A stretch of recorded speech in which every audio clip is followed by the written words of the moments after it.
پلان د ټپو 19 15 او څلوېښت او کمزنۍ ته په 212 مترو باندې خپرېږي. محترم اوریدونکو السلام علیکم. دا وخت په لندن کې د مازدیګر په کم 5 بجې کېدونکي دي.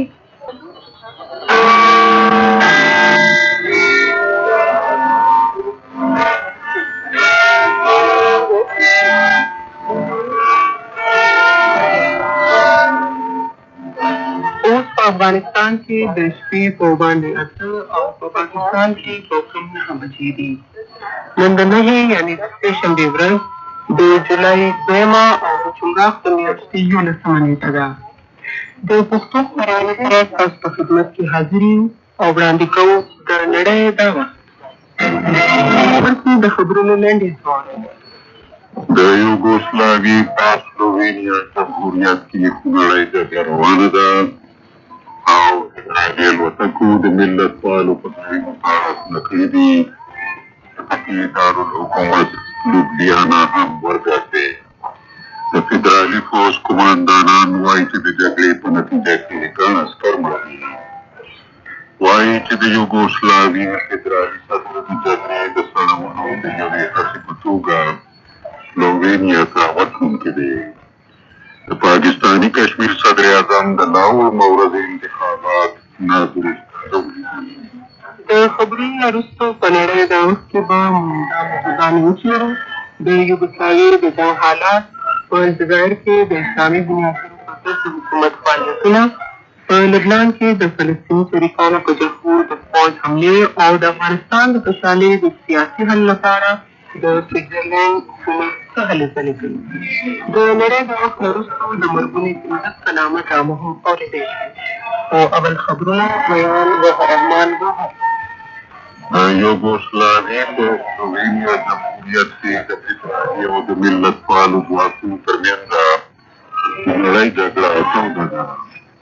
د هوایي ځواک الوتکو په ګڼو ځایونو کارونه کړي دي چې پکې دارالحکومت لوبلیانا هم ورګرځي. سلووین واکمن وایي چې د لوبلیانا کلا چرته چې د راډیو مهم ټرانسمیټر لګېدلی دی فیصلې شوی، ولې د زیانمنتیا په هکله یې څه نه دي ویلي. جنګي الوتکو د کټیس په ښارګي کې او د دروب ناکلي ته نږدې د سلووینیا په سنګرونو تړپونه کړي دي. پوځي قوماندانان وایي چې ګڼ عسکر هغه وخت یې مړه او ژوبل شوي دي کله چې ملتپالو یې بېرته اډې ته د ستنېدو د لارې بند کولو هڅه وکړه.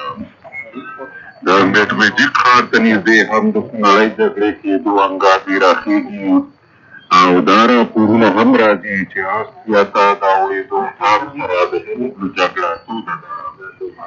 د سلووینیا حکومت وایي چې د اوربند نوې وړاندوینه کړې ده، ولې د فدرالي پوځ قوماندانان لا تر اوسه پورې په دې هکله څه غږ نه دی کړی.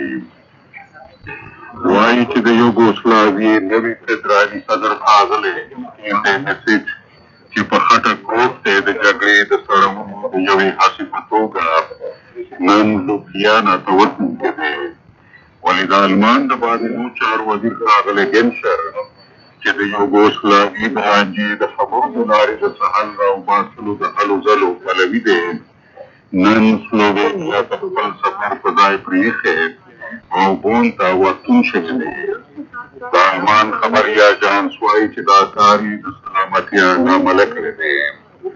ښاغلي ګنشر په آسیا کې د سلووینیا صدر میلان کوچیان سره لیدکاتې کړي دي. ښاغلي کوچیان د ازادۍ د اعلان نه د خپل جمهوریت د لاس په سر کېدو نه چورلټ انکار کړی دی.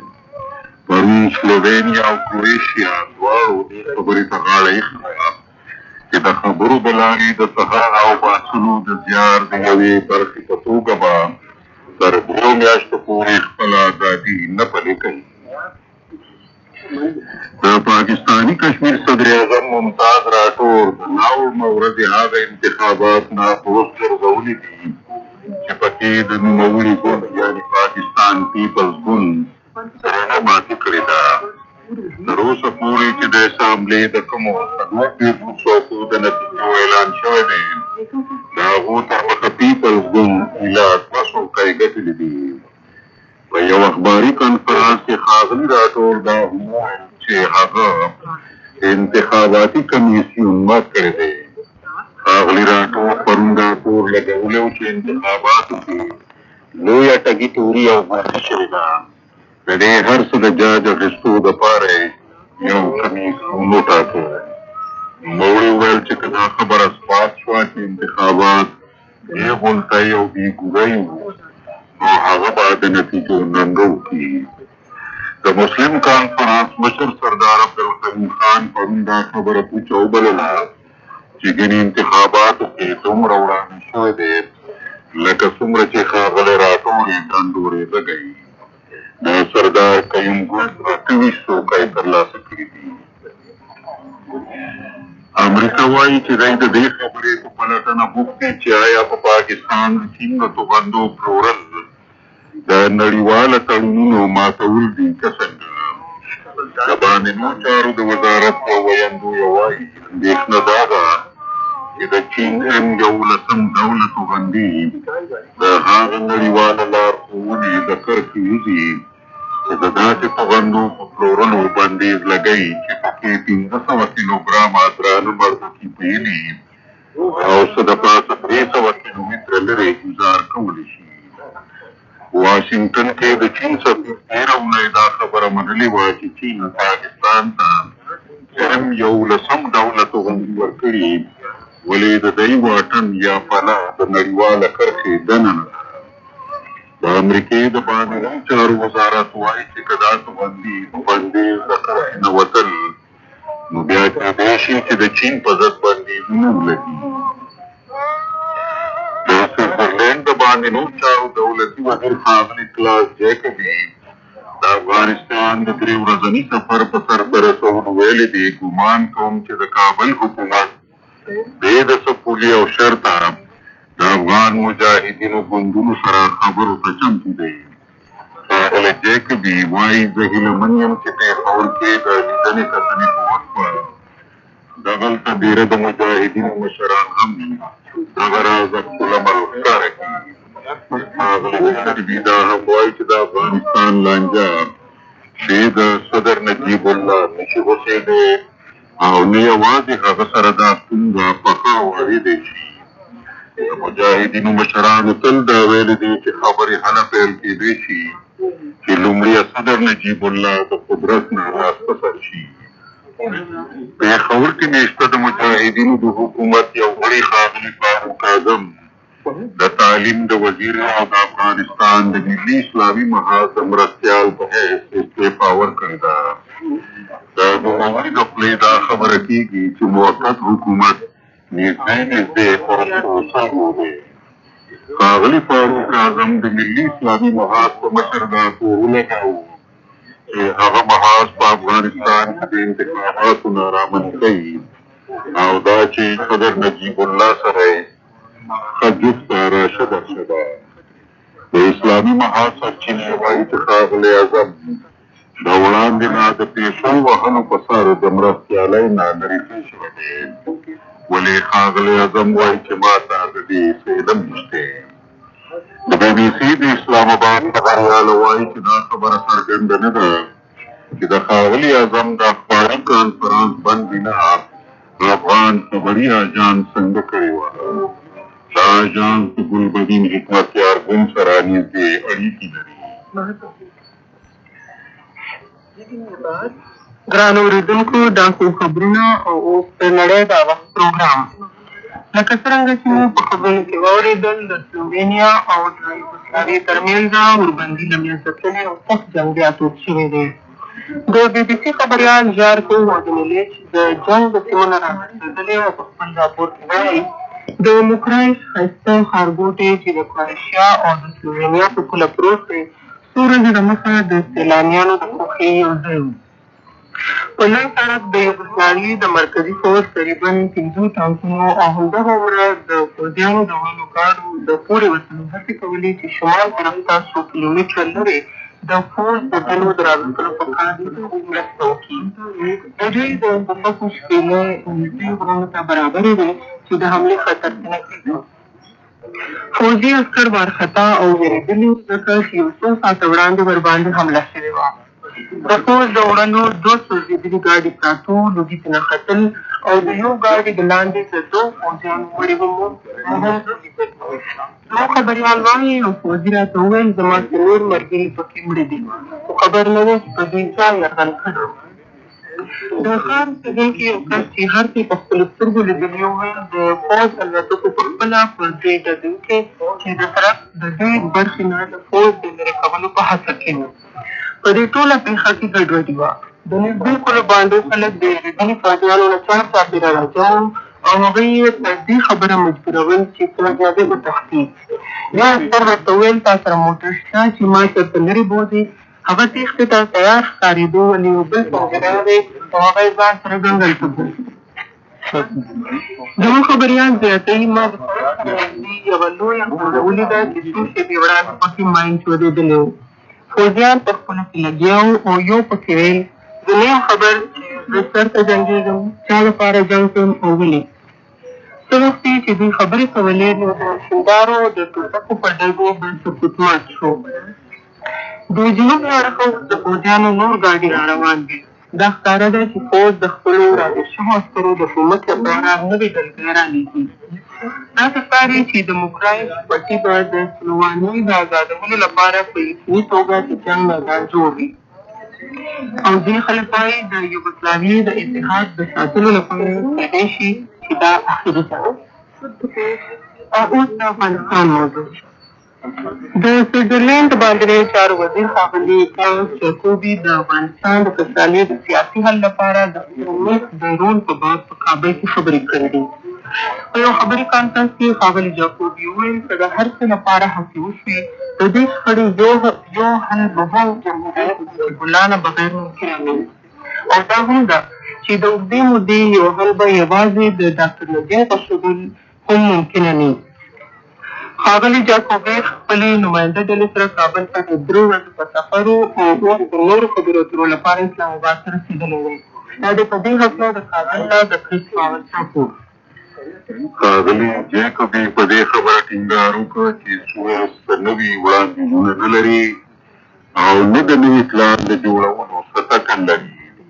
د دې لانجې حل پکار دی چې افغانان پخپله ولټوي. زموږ کار د افغانانو د پلان او د وړاندیز لاره واخل او ورته خوندور دی. زموږ خبریال وایي د کابل حکومت به په دې خبرو ډېر احساس خوشحاله وي. د لوېدیځې اروپا د یو وزیر ورتګ نه یوازې دا چې کابل ته پروپاګندیز بری ور په برخه شوی دی ځکه چې دې سره یې روایت نور زیات شوی دی، بلکې دې وزیر په انده کړي دا خبره کړې ده چې صدر نجیب الله په هره داسې غونډه کې د برخې اخیستو حق لري چې د هغې د لارې سیاسي حل ترلاسه کېدی شي. دا د دې وزیر ډاکټر نجیب ته یو داسې حق ورکول دي چې د مجاهدینو زیاتره مشران یې ورکول نه غواړي. ښاغلی جیکوبي وایي چې داسې غونډه او جرګه د سره جوړېدی نه شي د کمې دپاره چې د وړاندې نه پولې او شرط نه کېښودی شي. ښاغلي جیکوبي چې صدر نجیب الله سره لیدلي وویل چې هغه ولیدل چې د کابل غاړه همدغه څه نظر لري. نوموړي دا هیله ښکاره کړه چې پېښور کې ډېره مشران به همدغه راز لاره خپله کړي. زموږ خبریال وایي اوس به دا کتی شي چې پېښور کې د سیاسي هیات په تېره بنسټپاله ګوندونه څه ډول هرکلی کوي. هیات پاکستان کې د مجاهدینو 7 واړو او هم د پاکستاني حکومت د لوړ کچ مامورانو سره د لیدو لېوالتیا ښکاره کړې ده. ښاغلی جیکوبي وایي چې هغه تکل لري چې په مناسب وخت تهران ته هم ورشي. نوموړي په کلکه دا وویل چې سویس ملګرو ملتونو سره خلد او سیالي کول نه غواړي او دا چې دوی ټول کارونه ملګرو ملتونو سره د نیغ په نیغه سلا مشورې نه رسو کوي. ښاغلي جیکوبي د دې خبرې پخلو چې هغه اومه ورځ په کابل کې د افغانستان په هکله د ملګرو ملتونو ځانګړي استازي بینن سیوان سره ګډېدلی و. نوموړي ویل چې دوی د ملګرو ملتونو په پرتله په چټکتیا سره کار کولی شي. زمونږ خبریال وایي څرګندې دی شي چې ښاغلي سیوان به ځینې داسې خبرې هېڅکله هم نه وې کړې چې جیکبي نن ښې په بړته کړي دي. سویس د دې خبرې پلوي دی چې په جرګه کې د بېلابېلو ګوندونو راغونډولو دپاره قدم په قدم خوځېدل پکار دي. دی هیله مند دي چې مخکینی پاچا د دې پروسې یوه برخه وي. سویس په دې خبره ټینګار کوي چې دی د ښېګړو برخه کار کوي نه چې د خپلې کمې ګټې لپاره، او دا چې دی په سویټزرلینډ کې د اوسېدونکو جلا وطنو افغانانو په غوښتنه دې کار راوګور کړې ده. دا د کریس باور راپور د کابل نه. او څه بله موضوع په الجزایر کې امنیتي ځواکونو د مخالف بنیادګرې ډلې په دفترونو خپلې حملې جاري ساتلې وې. د اسلامي ژغورنې جبهې مشران ډاکټر عباسي مدني او علي بلحاظ دواړه د یکشنبې په ورځ د سازش کولو په تور نیول شوي وو. نن سهار نیم سوځي پولیس د جبهې د حکومو مرکزونو مخې ته مورچې ونیولې چې هغه وتړي. د الجزایر د پایتخت الجزیره نه پیټر هایډ داسې راپور رالېږلی دی. د بنیادګر د پخواني ماکار نه بهر کم نه کمه 3 ډکې لارۍ په یوه سازمان نیمه نظامي پولیس لیدل شوي چې په دې ځای په ځای کې ده. دا سیمه محاصره شوې وه او همزولې ډزې اورېدل شوې وې. دا اټکل کېږي چې پولیس ممکن د اسنادو د پیدا کولو په لټه کې دي. دا عملیات داسې ښکاري چې د تېرې یکشنبې په ورځ د بنیادګرو د مشرانو ډاکټر مدني او ښاغلي بلحاظ نیولو وروسته پرون ورځ د امنیتي قوو لخوا د دوی د مرکز د نیولو نو د عملیاتو تکرار وي. د پوځي مقاماتو بیانیه څرګندوي چې د عملیاتو ته ورته عملیات د ملک په نورو برخو کې په ناره شامل شوي دي. د پوځي مقاماتو بیانیې په 4 نورو ښارونو کې د جوماتونو او بنیادګرو د ګوند د دفترونو تلاشۍ په ترڅ کې د وسلو د پیدا کولو راپور ورکړی دی. د بیانیې په تېرو 24 ساعتو کې د 4 نورو کسانو د وژل کېدو راپور ورکړی او اوس د هغه راهیسې چې یوه میاشت وړاندې نیول پیل شوي وو په رسمي ډول د وژل شوو کسانو شمېر 50 تنو ته رسېږي. په الجزایر کې د خلکو د نیول کېدل د اضطراري وضع د اعلانېدو سبب شوي وو او اوس د پوځ بیانیې د 340 نورو کسانو د نیولو راپور ورکړی دی. اوس د یکشنبې د ورځې وروسته د 1000 څخه زیات کسان نیول شوي دي او د لومړي ځل لپاره د الجزایر د لویدیځ د ماټګانو په ښار کې نارامۍ لیدل شوې او په دې نارامیو کې د لاوسپیکر د سپېڅلې جګړې د غوښتنې وروسته ځوانانو د موټرو زاړه ټایرونو ته اور واچوه او لارې یې بندې کړې. وروسته ډزې پیل شوې او پوځیان په مهمو ځایونو کې پاکه شول. د دې پېښې 24 ساعته وړاندې وروسته اهداف د الجزایر د ختیځ د کانستانتین په ښار کې شوی دی. د الجزایر په پایتخت الجیرس کې چیرې چې نسبتا ارامي ده د امنیتي قوو موجودیت کم شوی دی. یو زیات شمېر ټانکونه چې د مهمو ځایونو او ودانیو ساتنه یې کوله د تېرې شپې په اوږدو کې د دې ځای نه ایستل شوي دي.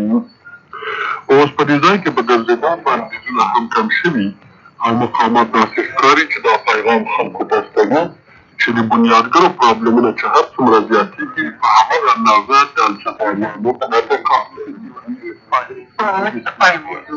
د لبنان پوځ د لبنان په جنوبي برخو کې د فلسطیني شریکانو په ضد حملې کړي دي او یوې ورځې د جنګ نه پس دا سیمې د هغوی له ترلاسه کړي دي.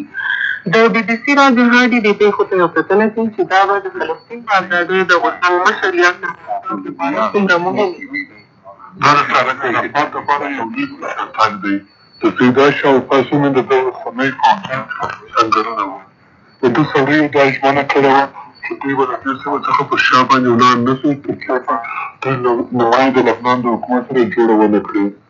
خو اوس بله یوې جوړې څخه د لبنان حکومت د دوی غوښتنې تر پښو لاندې کړې دي او په دې باندې بریالي شوله چې بېرته د لبنان یو غیر قانوني سیمه تر خپل واک لاندې راولي.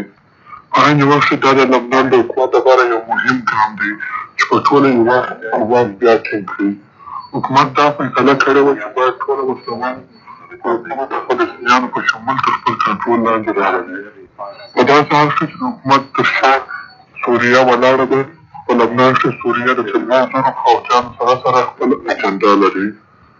د سوریې د صدر حافظ الاسد لپاره د یاسر عرفات کمزوري کول او د پښو څخه اچول د ده یو پخوانی هدف و.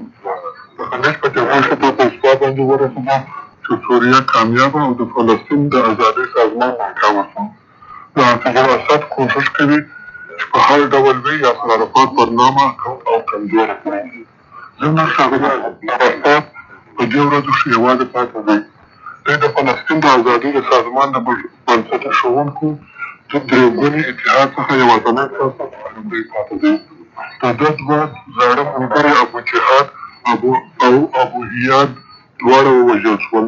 د ښاغلي عرفات مشرتابه د فلسطینیانو تر سختې حملې لاندې راغلې ده او دوی فکر کوي چې د خلیج په جګړه کښې د صدام حسین سره د ده ملاتړ یو لویه ناوړه پېښه وه او دې کار د فلسطین د ازادۍ سازمان بې دوستانو او بې پیسو کړ. همدارنګه دې کار په اشغالي سیمو کښې د فلسطینیانو د پاڅون انتفاضه ارزښتونه راکم کړي دي. اوس د فلسطین د ازادۍ سازمان په سیمو کښې هغه شورا چې پخوا یې درلود د لاس ورکړی دی. دې سازمان هغه دفاع چې د فلسطینیانو د اقلیتونو څخه یې په لبنان او کویت کښې کوله اوس هم د لاسه ورکړې ده. همداراز دې سازمان خپل امنیت د عربو د نړۍ په سیاست کښې د لاس ورکړی دی. سربېره په دې نوموړي سازمان کوښښ کوي چې په منځني ختیځ کښې په جوړه کښې خپل اواز نړیوالو ته ورسوي. لکه څرنګه چې د امریکا د بهرنیو چارو وزیر جورج بیکر د سیمې څخه د سولې د منځته راتګ لپاره څو واره لیدنې او کتنې کړې دي. اوس دا په ډاګه شوې ده چې د فلسطین د ازادۍ سازمان بله کومه لاره نه لري بې له دې چې د سولې دپاره هره لار چې غوره کړل شوه دوی باید ومني. او د راجر هادي د تبصرې سره د نړۍ دا وخت پروګرام پای ته رسي. اوس وړاندې کېږي ډرامه مرګونه یې څنګه